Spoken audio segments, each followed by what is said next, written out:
fight tooth and nail for it. I don't want to write poetry, I don't want to paint pictures, I want to make buildings. And I think there's a great distinction. And some of the topics earlier about how I don't like Gary's work because I think he ignores what the client wants and he certainly doesn't give what people need. There's a need for functionalism, and that's why you have architecture, because that delivers it, whereas art doesn't. Architecture's responsibilities, I don't think art doesn't, it's frivolous.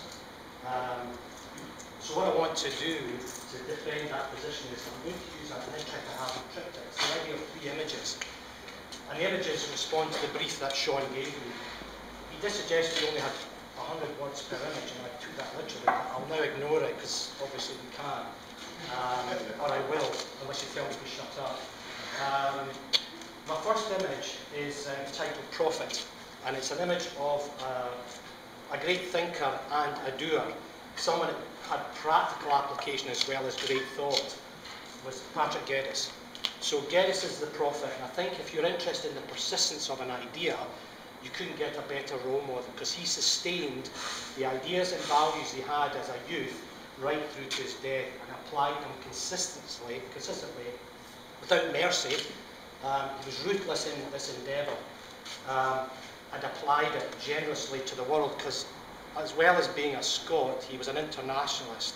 He was interested in participating in world affairs, but in a very small way. In other words, he was interested in making communities, acting with communities and building the community. So that practical application of making was very much part of his practice. But he was a thinker.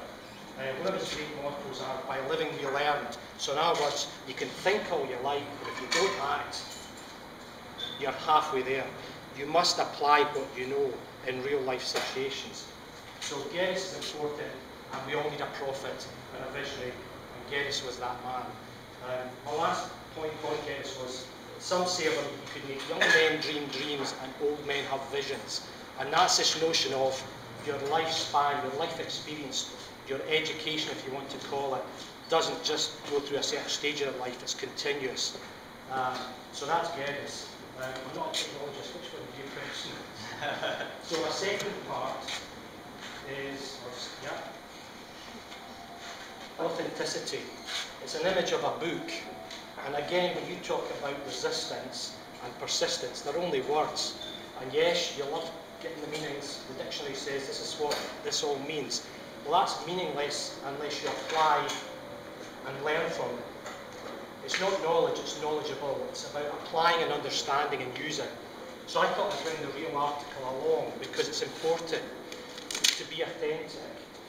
And as images can be deceitful.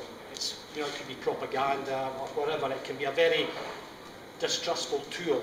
So something you need the authentic, the real book. So this is a book. It's about Geddes. It's a publication probably in 1927, I think.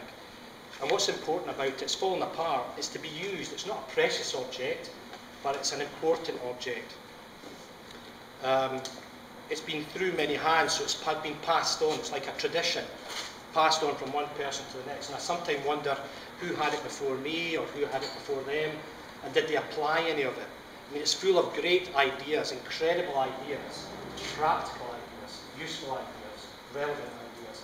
And there's a persistence in it as well, because it takes you from the boy to the man to the legacy in Geddes' life. So again, if you want to be part of that tradition, by all means, pass it round, have a wee look at it. Don't rip any of the pages out. But anyway, so authenticity, that's really important.